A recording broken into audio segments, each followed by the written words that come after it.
Assalamu alaikum, dear viewers and dear listeners. Welcome back to my YouTube channel Knowledge Catalyst.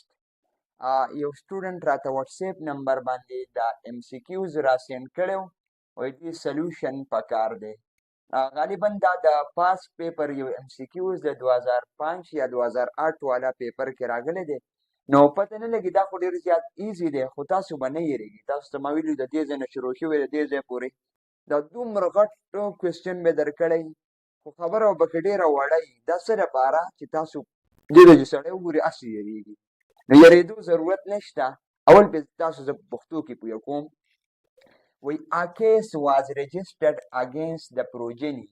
یو کیس دا رجسټر شو د څه شي خلاف؟ د ماشوم خلاف. being exchanged at the hospital چې ماشوم په هسپتال کې پیدا شو هغه چېرته بدل شوی او د هغې خلاف یو کیس رجسټر شو. نو څه چل وشو؟ د ډاکټرز یوز بلډ ګروپ ټو سالو د کیس. ډاکټرانو صاحبانو داسې کار وکړو چې بلډ ګروپ یې استعمال کړو چې دا کیس حل کړي، بل څه طریقه ورسره نشته. نو the blood group's genotype appearance was A and AB. What was the blood group of the child who was wrongly placed as their child? د یو مثال د مور A blood group دی، د پلار AB دی.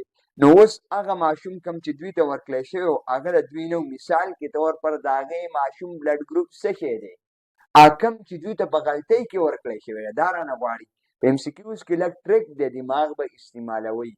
نو د دې سلیوشن تاسو ته ما ښوولی دی په یوټیوب چینل باندې. تاسو ته ما ویډیوز اپلوډ کړي دي انهیریټنس کې، دا د انهیریټنس سره ریلیټډ دي.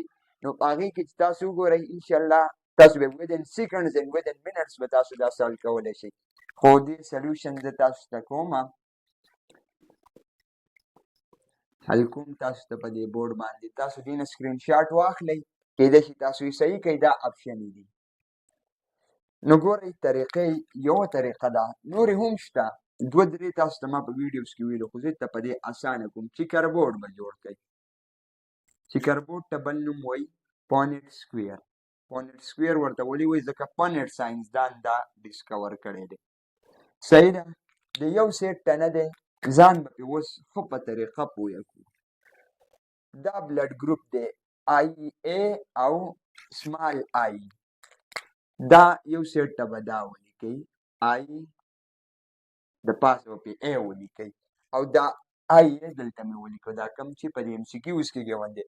او AB دی AB یو سیټ ته دا IA دا A ګروپ شو، دا B، دا IA IB.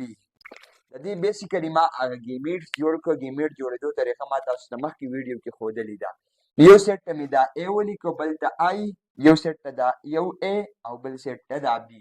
اوس اسانه طریقه دا به د یو بل سره کراس کړو. کراس به څنګه کړو؟ دا به راولې اول به دې سره کراس کړي، بیا به یې د دې سره کراس کړي. دا چې زه د دې سره کراس کړم نو IA دا ترې راغی. اوس معلوموو په دې طریقه باندې چې کوم ماشوم هغه بلډ ګروپ دوی ته ورکړی شوی و هغه د دوی نه هغه ماشوم بلډ ګروپ معلوموو.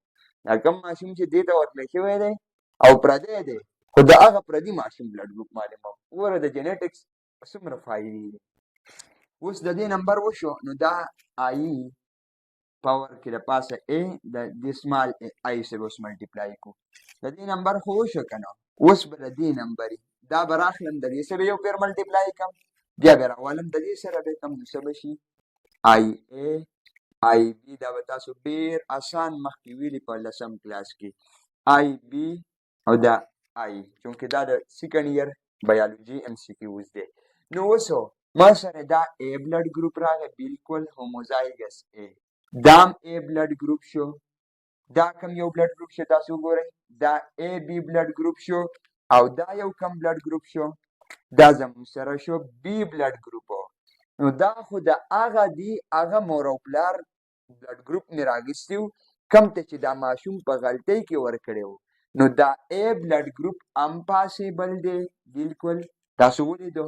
B بلډ ګروپ هم پاسیبل دی، AB هم پاسیبل دی، خو A پاسیبل دی، B هم پاسیبل دی، AB خو O نه دی پاسیبل.